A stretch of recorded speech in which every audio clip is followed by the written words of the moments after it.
پیش ہے کشمیری میں تازہ ترین اپڈیٹ۔ بھارت اس رات تامت جمہوری ملک آسنک دعویٰ کران اس مگر آز اکس فاسسٹ ریاستس مز تبدیل گومت۔ اکثر یہ کت ونان تکیاز تاناشاہ وزیر اعظم مودی سند برسر اقدار ین پتہ بھارتس مز بالعموم اقلیتن تو مقبوضہ جوم تو عوامس بالخصوص اہند تمام جمہوری حقوق پامال کرنا۔ اہن زندگی جہنمس مز تبدیل آمز کرنا تکیاز بھارت ہندو راشٹر بنانے خاطر فاسسٹ نریندر مودی بھارتس ست یت مسلم اکثریتس اقلیتس مز بدلاؤن خاطر یچھ تو وشانہ پالسی جاری تھوت۔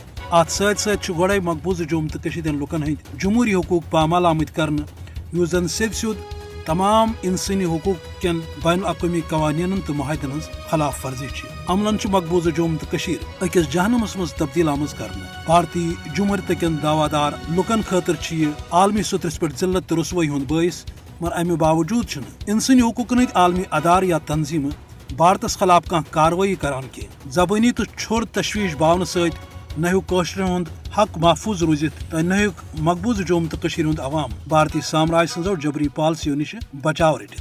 اوے ضرورت امہ کتھ ہز کہ اقوام متحدہ تو دم عالمی ادار ین برو کن بھارت کشمیر دشمن اقلیت دشمن تو مسلم دشمن پالسی ہند روٹ کرنے خاطر کرن فاسسٹ نریندر مودیس خلاف عملی اقدام تاکہ قشرس عوامس بچاؤن سی یت خطس مز امن آشتی انصاف تو آزادی ہند درواز یل ترونس مز آسانی پید سپدت۔ تو دنیاس پزِ کت نوٹ کریں کہ یوتامت قشر ست انصاف سپدِ توتامت نہ خطہ ترقی بجائی تو پاپرجائی لبت تو نہ بھارت بذات خود ترقی پرٲوِتھ۔